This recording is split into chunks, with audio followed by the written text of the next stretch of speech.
welcome to Rian Prana Channel from YouTube to the World. Balik lagi di YouTube aku yang membahas tentang Healthy and Hospital Information. Kali ini seperti biasa saya ingin membahas tentang pertanyaan-pertanyaan yang sering muncul ketika Anda interview sebagai ataupun di divisi sebagai counseling.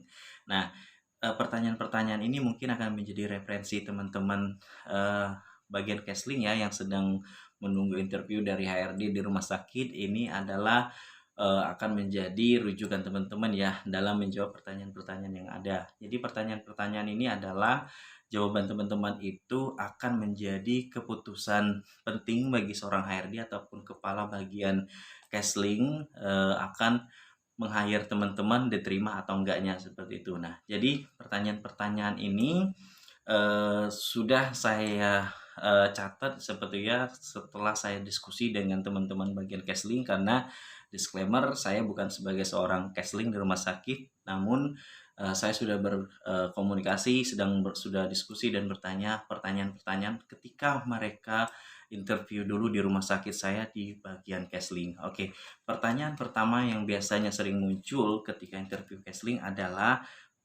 peraturan apa yang terkait dengan counseling rumah sakit. Nah, jadi teman-teman harus tahu peraturan-peraturan yang ada, mungkin itu sesuai standar SOP dari Dinkes ataupun dari Kemenkes, seperti itu ya. Teman-teman harus paham bagaimana peraturan-peraturan counseling itu sendiri yang ada di rumah sakit. Karena kenapa? Counseling juga bagian terpenting dalam bagian rumah sakit karena akan berbicara tentang mutu dari rumah sakit itu sendiri. Jadi teman-teman bisa mencari referensinya, baik itu diskusi dengan senior teman-teman ataupun bisa mencari dengan sumber terpercaya lainnya. Pertanyaan yang kedua yang sering muncul biasanya adalah apa saja ruang lingkup kesehatan di rumah sakit. Nah, ini mungkin pertanyaan penting juga ya.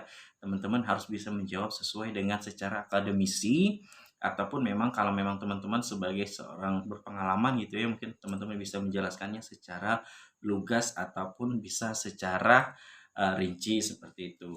Pertanyaan ketiga biasanya yang sering muncul adalah bagaimana proses IPAL di rumah sakit. Nah, proses IPAL ini teman-teman harus bisa menjelaskan mungkin urutannya, kenapa dan seperti apa, serta solusinya jika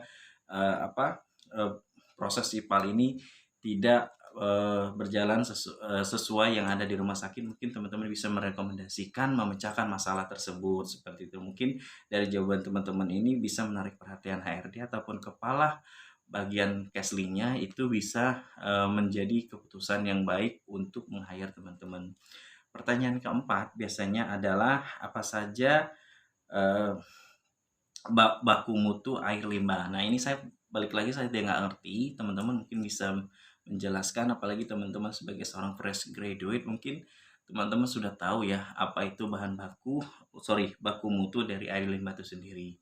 Dan pertanyaan yang terakhir biasanya yang sering muncul ketika interview bagian counseling adalah jelaskan bagaimana pengelolaan limbah B3 di RS. Nah, teman-teman mungkin bisa paham ya menjelaskan bagaimana pengelolaan dari limbah ini, karena limbah ini juga bagian terpenting dari rumah sakit, bagian dari mutu. Coba bayangkan kalau limbah B3 itu tidak dikelola dengan baik, betapa hancurnya mutu dari rumah sakit tersebut. Karena kenapa? Pasti akan banyak sekali sampah-sampah yang menyengat sehingga mengganggu alur ataupun pelayanan dari rumah sakit itu sendiri. Mungkin itu saja. Thank you for watching.